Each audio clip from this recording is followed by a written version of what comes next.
Bagaimana sih kecanduannya pemakai narkoba itu dan efek kecanduannya itu apakah bisa gitu kan udah ditangkap polisi berkali-kali. Rehabnya itu kok kayak nggak berfungsi gitu loh Bun. Aku mau tahu dari secara psikologi. Oke, jadi gini, orang kalau ketangkap, terutama ada kaitannya dengan narkoba, kalau berkali-kali, artinya dia kecanduan tinggi ya. Kalau dia tertangkap, biasanya kan tidak hanya dipenjarakan, tapi direhabilitasi. Nah, Ya, di rehabilit itu biasanya akan dikeluarkan racun-racun dari darahnya ya. agar dia tidak sakau, tidak minta-minta kembali itu. Tetapi kan kita harus tahu orang yang direhabilitasi biasanya yang di Lido atau di BNN itu juga ada pendampingan psikologisnya. Harus dicari kenapa dia suka lari ke narkoba. Misalnya ya, orang itu nggak tahan stres. Dia sebagai musisi dia ngerasa bahwa up and down, misalnya tidak ada apa namanya event, tidak ada kerjaan, kadang-kadang ada, dan itu berdampak pada stresnya dia. Nah, kalau dia Oke. stres, dia tidak bisa apa namanya menanggulangi stresnya itu. Dampaknya apa kalau dia tidak bisa menanggulangi? Dia kemudian tidak menghadapi masalah, tapi lari dari masalah. Lari dari masalahnya itu bisa seperti yang tadi, menggunakan narkoba gitu. Tetapi kan kalau misalnya pada waktu dia ditangkap dan direhabilitasi, masalahnya dicari yang membuat dia selalu kembali kepada narkoba, itu kemudian dia akan bisa menjadi lebih baik berharapnya di kehidupan biasanya. Itu harus punya setiap manusia namanya skill, Oke. keterampilan hidup. Kalau kalau ada sesuatu yang bermasalah dalam hidupnya, apa yang dia harus lakukan? Misalnya, dia harus bisa menganalisa masalah itu seperti apa. Jangan hanya meratapi aja, misalnya. Dia harus kemampuan komunikasinya harus baik. Bagaimana dia bisa mengempati orang lain, bagaimana dia bisa memiliki critical thinking, berpikir kritis dalam menghadapi masalah itu. Bagaimana dia bisa menggunakan apa pengalaman yang dia pernah punya untuk bisa mengatasi masalah itu. Nah, kalau ini orangnya nggak punya, usahanya juga nggak ada, itu bisa kembali lagi masuk ke masalah yang sama lagi. Gitu, Mas. Tapi apakah ada efek jerahnya dari penjara, Bun? Apakah penjara itu adalah hukuman yang tepat, Bun, untuk seorang pecandu narkoba, Bun? Kan kalau orang udah adiksi, nalarnya nggak jalan. Kalau kapok karena itu masalah sudah ditangkep, nggak bisa ketemu keluarga dan sebagainya, itu pada waktu mengalami hal tersebut dia kepikiran pasti. Tapi pada waktu udah di luar lagi, kemudian dia punya masalah, cara mengatasi masalahnya itu lebih heboh daripada kemampuannya dia untuk apa namanya menganalisis bahwa kalau di penjara tuh nggak enak loh ya ini. Jadi nggak ada kapoknya gitu, karena nggak dipikir pakai nalar gitu.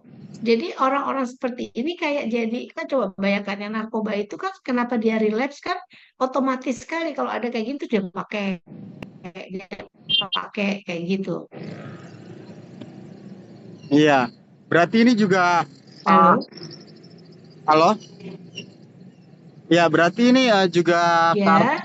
akibat dia bisa jadi mungkin karena usia yang udah uh, lanjut juga itu berpengaruh gak sih Bun dengan tingkat kecanduannya itu Bun?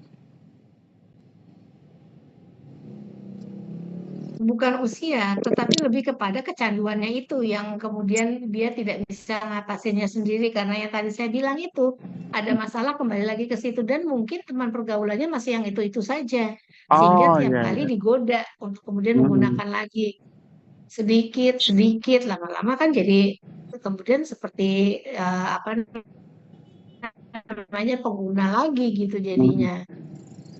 Selain narkoba Halo? untuk halo, selain narkoba untuk mungkin mereduce stres dalam Ya. berkarya atau pekerjaan yang hektik gitu Bun. Adakah cara lain Bun untuk mereduce stres itu Bun selain narkoba Bun? Ini untuk edukasi juga mungkin ya untuk pemakai-pemakai Ya, lainnya. sebetulnya sebetulnya orang kalau mau berkarya, mau punya kreativitas yang tinggi, itu jangan pakai narkoba. Kalau pakai narkoba, otaknya kan gak jalan Mm-mm. gitu.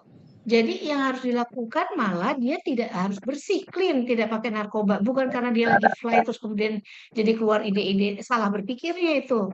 Nah, itu yang tadi saya bilang, nggak bisa berpikir kritis, setiap kali ada masalah bukan dihadapi, tapi dia kabur. Kaburnya dengan cara yaitu, misalnya pakai narkoba dan sebagainya. Itu kan mesti dicari dulu, Mm-mm. apa yang membuat dia setiap kali relapse, gitu. Kalau Mm-mm. dia memang ibaratnya orangnya iseng, nggak itu, tapi kan umurnya udah berapa, tanggung jawab dia terhadap keluarga kan harusnya juga dipertimbangkan. Artinya, orang ini nggak punya kemampuan untuk memilah itu, nggak bisa berpikir kritis seperti itu. Akan berpengaruh, apalagi dia kan udah usianya udah agak ya udah senja gitu Bun, akan berpengaruh ke fisik gak sih Bun? Ya kalau dari sisi kedokteran ya, dan pernah kan dia mengalami masalah di livernya atau apa kalau nggak salah dulu sakit. Jadi memang harusnya pemikiran itu mikir dampak kesehatan tuh paling dekat pada dirinya, dampak ke keluarga, dampak ke anak, apa kata anak, anaknya sudah besar semua, bapaknya masuk lagi gitu. Jadi Mm-mm. itu nggak di bagian dari hal yang diperhitungkan oleh dia. Yang dia pikir adalah untuk menghilangkan stresnya aja mungkin gitu. Itu kan nggak dewasa. Itu kan cara orang berpikir yang nggak benar gitu. Iya, iya. Apalagi kalau ditambah dengan, oh kalau mungkin tambah karyanya mungkin bisa lebih plong gitu, itu salah besar ya Bun ya.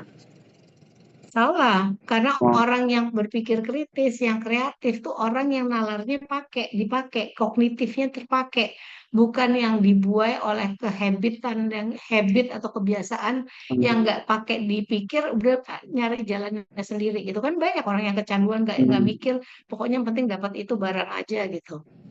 Jadi dengan kata lain, pembelaan-pembelaan tersebut itu hanya pelarian dari kecanduan itu ya Bun ya, yang tidak bisa dia tangani gitu Bun.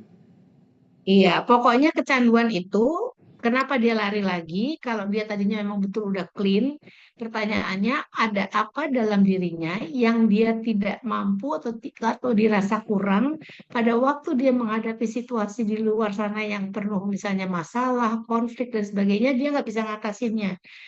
Kita kan mesti tahu yang menyebabkan dia itu apakah karena nggak ada secara finansial uang, ataukah karena dia tidak bisa berkarya lagi, ataukah tidak ada job, ataukah karena apa. Oh iya Nah, benar. yang itu yang mesti dilihat. Kalau itu Oh. dilihat, nanti kan dia bisa ketahuan, oh karena ini selalu larinya dia. Dan itu artinya tidak bisa memiliki yang namanya keterampilan hidup tadi itu yang saya bilang life skill. Oke, oke, oke. Jadi emang Eh, apakah apakah psikolog satu-satunya yang bisa menyembuhkan atau gimana Bun? Ya, tergantung aja nanti kita lihat apakah memang harus ke psikiater dulu juga. Karena nanti kalau di rehab kan pasti ada pendampingan di sana. Di Hmm. Lido dan di BNN itu pasti ada pendampingan psikolog. Dan tapi juga keluarga harus juga memberikan satu support juga. Karena gini, orang yang seperti ini kan harus dipantau juga setelah keluar. Ternyata yang kemarin-kemarin juga udah keluar bukan berarti dia baik-baik aja, bukan hanya dilihat apakah dia memang menggunakan narkoba, ada masalah apa dalam kehidupannya yang kita juga mesti pantau gitu. Gitu Hmm. Mas, ya. Oke, siap. Terima kasih Bunda Romi ya untuk waktunya. Sama-sama ya.